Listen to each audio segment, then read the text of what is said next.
Welcome friends. आज हम staircase designing सीखेंगे।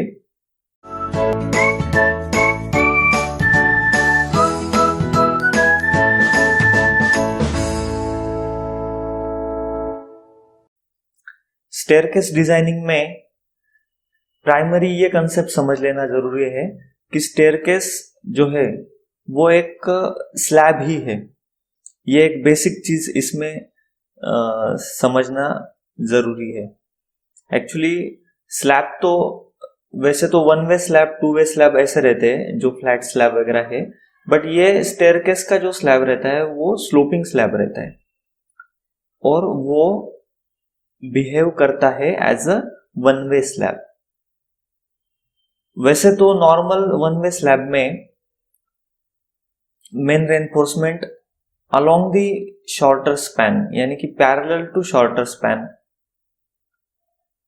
डालते हैं, बट स्टेयरकेस के केस में वो लॉन्गर स्पैन जो है उसको पैरेलल डालते हैं।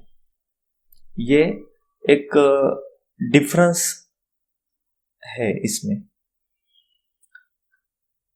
तो अभी इस केस में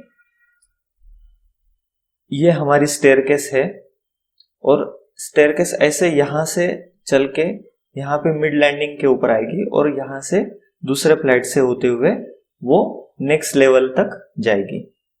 स्टेयरकेस में इंपॉर्टेंट दो टाइप्स होते हैं, एक तो डॉगलेग स्टेयरकेस और दूसरा जो है वो ओपन वेल स्टेयरकेस,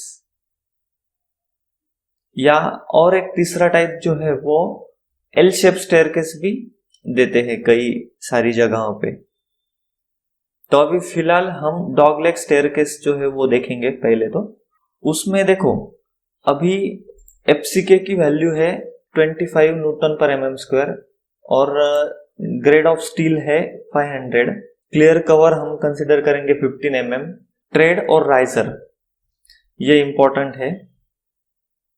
जैसा कि अभी ये हमारा आर्किटेक्चर प्लान है, इसमें अभी ये मैंने ट्रेड काउंट किया 0.25, तो हमारा फ्लोर टू फ्लोर हाइट था 3 मीटर।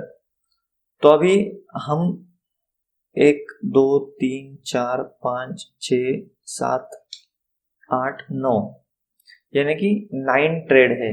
तो फिर राइजर कितने हुए? 10। 9 + 1, एक एक्स्ट्रा रहता है राइजर के लिए। ये 10 हो गए और ये 10 हो गए, यानी कि 20 राइजर हो गए। तो 20 राइजर और हाइट जो है वो 3 मीटर, 3 डिवाइडेड बाय 20 अगर किया तो राइजर का वैल्यू आता है 0.15 मीटर। ठीक है, तो यहां पे ट्रेड का वैल्यू मैंने डाला 0.25 और राइजर डाला 0.15।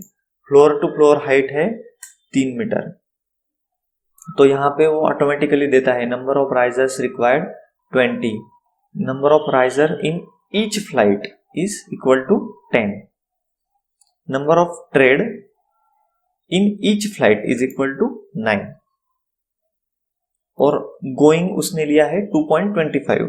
गोइंग मतलब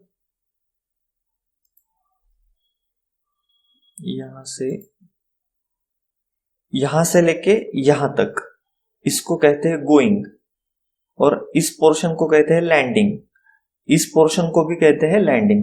बट इस पोर्शन को अगर समझो हमारा स्टेयरकेस ऐसा होता हुआ जा रहा है तो ये आ गया मिड लैंडिंग, है ना।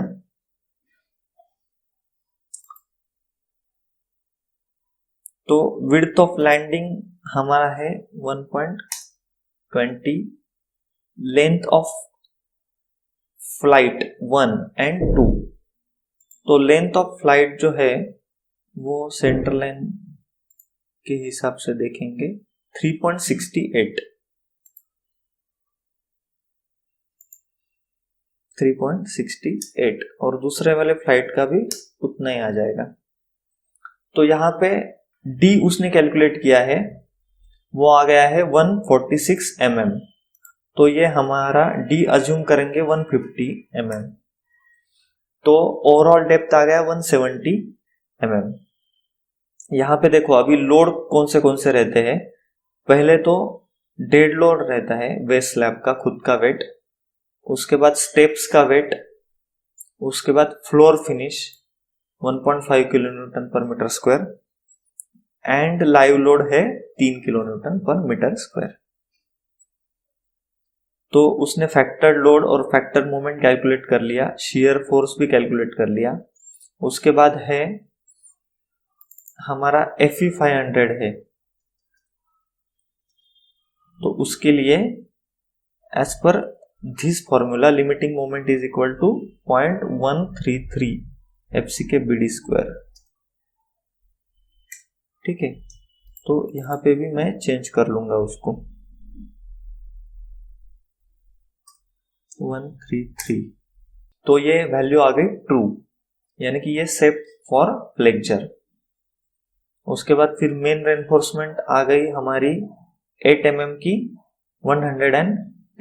अभी यहाँ पे एक देखना जरूरी है कि यहाँ पे ये 106 mm का उसने 1010 किया है, तो ये 106 का हम सेपर साइड के लिए 100 भी कर सकते हैं। यहाँ पे उसने राउंड ऑफ करते टाइम पे वो 10 mm से अगर यानी कि यहाँ पे 105 के अंदर होता यहाँ पे तो वो ये यहाँ पे 100 कर लेता, बट ये अभी 105 के ऊपर है तो उसने 110 कर दिया है। तो यहाँ पे सेपर साइड 100 हमने करना है।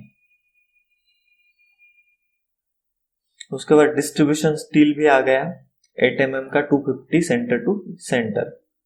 उसके बाद डिफ्लेक्शन चेक हम परफॉर्म करेंगे 0.30% है और 298 हमारा स्ट्रेस है, स्ट्रेस सर्विस स्ट्रेस, ये यहाँ पे 0.30 आ जाएगा और 298 यानी कि लगभग इस लाइन के नीचे 298 लगभग 1.2 आ जाएगा हमारा। यहाँ पे 1.15 भी करके देखते हैं तो वो सेटिस्फाई करता है। और यहाँ पे M20 हमारा M25 था, तो यहाँ पे M25 के लिए 1.4। ये डेवलपमेंट लेंथ स्टेयरकेस के केस में बहुत ही इंपॉर्टेंट है। 388 mm आ गया, यानी कि लगभग 400 mm डेवलपमेंट लेंथ आ गई। तो इस तरह से एक सेक्शन मैं आपको दिखा देता हूँ डिटेलिंग का। ये एक सेक्शन है, यहां से स्टेयरकेस जाएगी ऊपर, यानी कि ये जो है यहाँ पे कॉलम उन दोनों के बीच में बीम है और ये बीम से लेके ये बीम तक, ये बीम से लेके ये बीम तक ऐसे स्टेयरकेस जाएगी। तो 8 mm 110 ये मेन रेनफोर्समेंट, यानी कि ये रेड कलर में जो दिख रहा है आपको ये मेन रेनफोर्समेंट है, वो आ गई 8 mm 110। और डिस्ट्रीब्यूशन 8 mm 250, तो ये 230 ले लेने का डिस्ट्रीब्यूशन बार। ये ग्रीन कलर में जो दिख रहे हैं ना ये डिस्ट्रीब्यूशन बार। यहाँ पे चेयर बार है, ये चेयर बार लगभग इन दोनों से ज्यादा प्रोवाइड करने की, यानी कि 12 mm वाले किए तो भी चलेगा। तो इस तरह से ये मेन रेनफोर्समेंट चला गया ऊपर, क्योंकि ये towards the support top reinforcement जो रहता है वो main reinforcement as a treat करता है, इसलिए वो नीचे वाला वो चला जाता है ऊपर और ये ऊपर वाला इधर चला जाता है नीचे, है ना। और ये यहाँ पे ये डेवलपमेंट लेंथ जो हमारी आई है उतना वो प्रोवाइड करने का 388 400 mm यहाँ से यहाँ तक प्रोवाइड करने का, और उसको भी डिस्ट्रीब्यूशन बार से सपोर्ट करने का।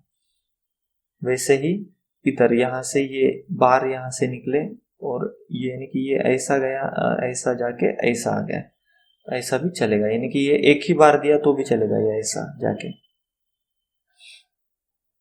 तो इस तरह से ये प्लिंथ बीम, ये मिड लैंडिंग बीम, और उसी तरह से दूसरे फ्लाइट से भी वैसे ही निकलेगा। दूसरे फ्लाइट का भी अगर ये जो यहां से लेके यहां तक, यहां से लेके यहां तक ये डिस्टेंस अगर यहां पे अगर बीम प्रोवाइड करना है तो सेम रेनफोर्समेंट आ जाएगा। अगर यहाँ पे बीम नहीं है, डायरेक्टली यहाँ पे बीम है, तो ये लेंथ डायरेक्टली यहाँ से यहाँ तक काउंट होगी फ्लाइट लेंथ, यानी कि ये जो हमने यहाँ पे डाली थी ना फ्लाइट लेंथ, तो ये अभी ये एडिट करके यहाँ पे दूसरी फ्लाइट की लेंथ, यानी कि ये एक्चुअली ये कॉलम नहीं रहा तो भी चलेगा, एक्चुअली इसी में एडिट करके करना है दूसरे वाले फ्लाइट का। तो ये जो है 3.68 की बजाय वहां पे वो 1.20 और ऐड हो जाएगा, 3.68 प्लस 1.20। अगर यहाँ पे बीम नहीं है तो, अगर यहाँ पे बीम है तो फिर यही रेनफोर्समेंट यहाँ पे ऊपर भी आ जाएगा। ठीक है, जैसे कि ये देखो यहाँ इस केस में यहाँ पे बीम नहीं है, यहाँ से लेके पूरा यहाँ तक है, तो फिर ये जो स्पैन है ये बढ़ जाएगा। ठीक है, और इस केस में भी अभी यहाँ पे इधर बीम नहीं है तो डायरेक्टली वो फुटिंग से डायरेक्टली आरसीसी वॉल लेके आगे गई है यहाँ पे स्टेयरकेस।